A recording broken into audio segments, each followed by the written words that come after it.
இன்றைக்கி புளி சாதம் எப்படி செய்யலான்னு பார்க்கலாம். ஒவ்வொருத்தரும் ஒவ்வொரு மாதிரி செய்வாங்க. நாங்கள் வந்து இந்த மாதிரி தான் செய்வோங்க. டேஸ்ட்டாகவும் இருக்கும், நல்லா வச்சு சாப்பிட்றக்கும் நல்லாயிருக்கும். எப்படி செய்கிறதுன்னு சொல்லித்தரேன். இதுக்கு வந்து என்னென்ன பொருள் தேவைன்னா, கடுகு எடுத்துருக்க தாளிக்கிறதுக்கு, உளுத்தம்பருப்பு, கடலப்பருப்பு, பூண்டு வந்து இந்த மாதிரி பொடியாக நறுக்கி வச்சுருக்கேங்க.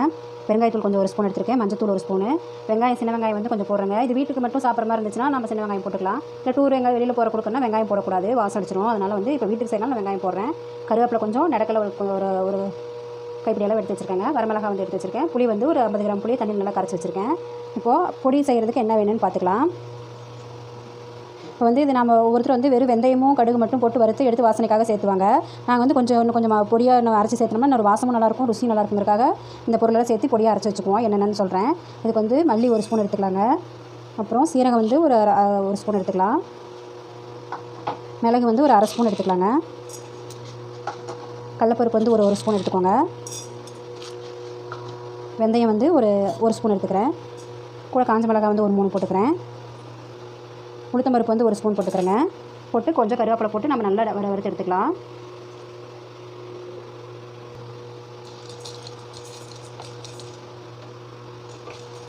நல்லா இது செவந்து வர வரைக்கும் எல்லாத்தையும் சேர்த்து வறுத்து எடுத்துக்கலாங்க. வறுத்து பொடி பண்ணி வச்சுக்கணும். நல்லா வாசனையாகவும் இருக்கும், ருசியும் நல்லா இருக்குங்க. இந்த மாதிரி செஞ்சு பாருங்கள் ஒரு நாளைக்கு. பாருங்கள், எல்லாத்தையும் இந்த மாதிரி எண்ணெய் விடாமல் நல்லா செவக்க வறுத்து எடுத்து வச்சுக்கலாம். இதை அரைக்கணும். அடுத்து ஒரு சட்டியில் எண்ணெய் ஊற்றி காய வச்சுக்கலாம். எண்ணெய் ஊற்றிட்டேங்க, காஞ்சிருச்சு. இப்போ கடுகு போட்டுக்கலாம். கடுகு பொரிஞ்சு வரட்டும். கடுகு பொரிஞ்சோனையும் கடலப்பருப்பு போட்டுக்கலாங்க. கூடவே உளுத்தம்பருப்பும் போட்டுக்கலாம். செவந்து வரட்டும். சரி, இப்போ வந்து கருவேப்பிலை போட்டுக்கலாம். கருவேப்பிலை போட்டோன்னே கூடவே வந்து பூண்டையும் போட்டுக்கலாங்க. அப்போ வாசனையாக இருக்கும்.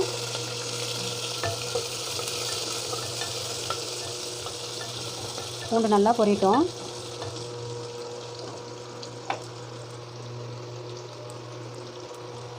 பூண்டு பொரிஞ்சோன்னே நம்ம நிலக்கடலை கொஞ்சம் போட்டுக்கலாம்.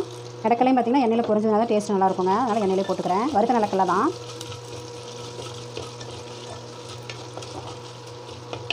கூடவே ஃபஸ்ட்டு வரமிளகாய் சேர்த்திக்கலாங்க. அப்புறமா தான் நம்ம வெங்காயம் சேர்த்தணும்.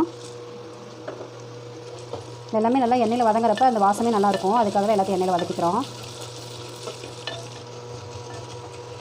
பூண்டு கடலையெல்லாம் நல்லா செவந்து வந்துருச்சுங்க. இப்போ வந்து நம்ம சின்ன வெங்காயத்தை போட்டுக்கலாம்.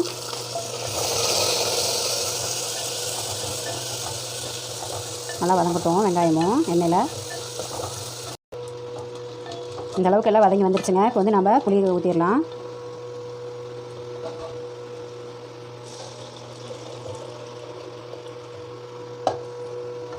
கூடவே வந்து பெருங்காயத்தூள், மஞ்சத்தூள் போட்டுடலாம். தேவையான அளவு உப்பும் போட்டுக்கலாம்.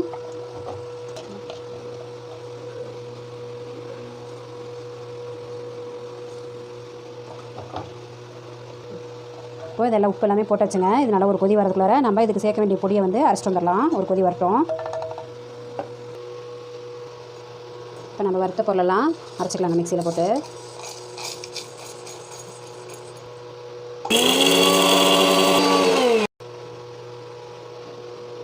இந்த அளவுக்கு நல்லா நைஸாக அரைச்சிக்கணுங்க. அரைச்சி எடுத்து போட்டுக்கலாம்.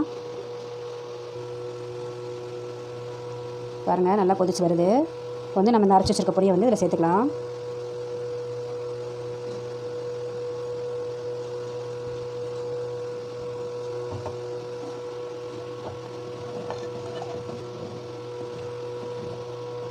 பொடி போட்டதுக்கப்புறம் நல்லா கொதிச்சு வரட்டுங்க. நல்லா வாசனை போய் நல்லா வருது. நல்லா கொதி வரட்டும். பாருங்கள், புளி இந்த அளவுக்கு நல்லா திக்காக வெந்துருச்சு. இப்போ வந்து அடுப்பு ஆஃப் பண்ணிக்கலாம். இப்போது சாதம் வடித்து இப்போ நான் கொஞ்சம் எண்ணெய் ஊற்றி நல்லெண்ணெய் ஊற்றி இப்போ வந்து ஆற வச்சுருக்கேங்க. இப்போ வந்து இந்த புளியை வந்து எடுத்து ஊற்றி கிளறிக்கலாம்.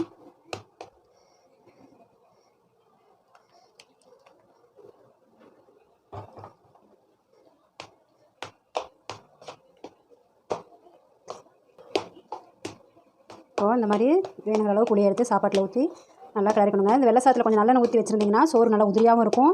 அந்த நல்லெண்ணெய் வாசத்துக்கு புளி சாதத்துக்கும் செமையாக டேஸ்ட்டாக இருக்குங்க. உடம்பு குளிர்ச்சியும் கூட நல்லெண்ணெய். அதனால் இந்த மாதிரி செஞ்சு பாருங்கள். எங்கேயாவது வெளியில் ஊருக்கு இது கொடுத்து வருதுன்னா நீங்கள் வந்து வெங்காயம் போடாமல் செஞ்சுக்கோங்க. இதே மெத்தட் தான். அவ்வளோதாங்க, சுவையான புளி சாதம் ரெடி ஆயிடுச்சு. 2 நாளைக்கு நல்லா வச்சு சாப்பிட்றக்கும் கெடாது, டேஸ்ட்டாகவும் இருக்கும். நீங்களும் செஞ்சு பாருங்கள். கூடவே உருளைக்கிழங்கு பொரியலும் வச்சுருக்கேன், வறுவலும். இதுவும் காம்பினேஷன் நல்லாயிருக்குங்க. இதே மாதிரி செஞ்சு பார்த்துட்டு கமெண்ட் பண்ணுங்கள். நன்றி, வணக்கம்.